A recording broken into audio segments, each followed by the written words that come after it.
If you're here, then I can only assume that the worst has happened. You're stuck on one of the worst VR missions in the game, and you're absolutely sick of this stupid calamari and his two miserable minions, who want nothing but to suck the joy out of your life. But fret not, my friends, for I have a solution for you. It's mostly foolproof, and with only a few tweaks to your setup, you too can beat this mission one time and never touch it again. Disclaimer.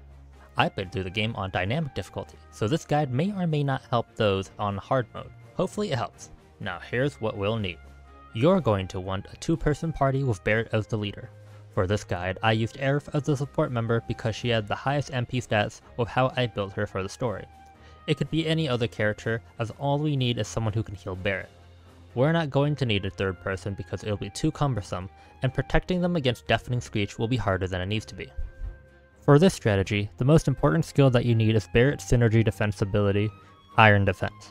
This will be the bread and butter for keeping our intrepid duo alive. Some other skills that will help us are Barrett's bonus round for extra damage, Lifesaver to keep Aerith alive, Steel Skin for reduced damage, and Focus Shot to build that stagger gauge faster. None of these abilities besides Iron Defense are necessary, but will help take down Mind Flayer faster. We won't be using Aerith's abilities at all, so you don't have to worry about changing her shortcuts or anything. The bare minimum materia that you should equip on your party is healing materia on both characters, and an auto-cast blue materia linked to the healing one on Aerith. Preferably both healing materias are 3-star or higher for the regen spell, but that's not the end of the world. Other materias that can help include, but are not limited to, Precision Defense, Steadfast Block, Elemental linked with Lightning on the armor, and maybe some MP-free heals like Chakra or Prayer if you have low MP reserves. HP up and MP up on both characters will also help if you have them. This strategy is very simple and straightforward. Iron Defense everything. If you see a Deafening Screech, Iron Defense. If you see a Thunder skill, Iron Defense. Purple balls, Iron Defense. Big floating rocks, Iron Defense the rocks. Get behind the rocks, then Iron Defense. Blocking will prevent you from being stunned and in turn stop the Vargopolis from self-destructing. Blocking can also stop you from getting knocked down when hit by thunder. Iron Defense is a better version of the block as it will pull your teammate next to you and prevent them from getting stunned as well. There are only 2 attacks that you should dodge instead of blocking: Sinister Seizure and Eldritch Horror.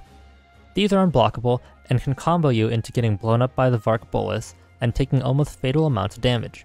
They are easier to avoid the further away you are, so make sure you're putting a good amount of space between the Mind Flayer and yourself. When you're blocking Deafening Screech, make sure to watch if the second Vargopolis is readying up a Screech as well. As long as you have enough health, it is safer to hold Iron Defense and wait it out. When you're not being pummeled by Davy Jones and his alien posse, go ahead and unload a salvo or 2 on the Mind Flayer before getting ready to use Iron Defense or run if any enemies get too close. The teammate's only job here is to auto-cast heal on you and charge up their ATB gauge. For more damage, you can use bonus rounds, Focus Shot, and Overcharge whenever you can. For more protection, use Steel Skin and Lifesaver to tank damage for your medpack on legs. Regen will reduce the amount of cures/curas needed for the fight.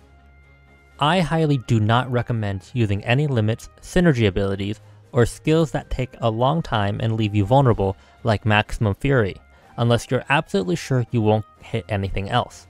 These can unintentionally kill any Vargopolis caught too close and even leave you vulnerable to a Deafening Screech.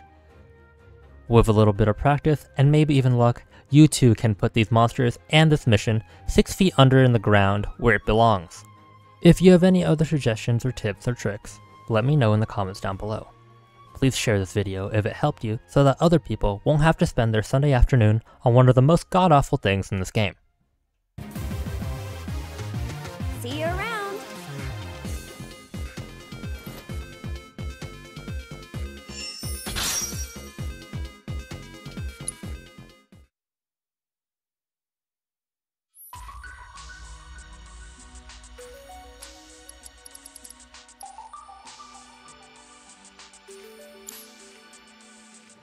Are my trials not challenging enough?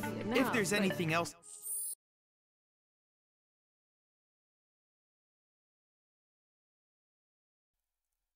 And don't even get me started on hard mode Fort Condor.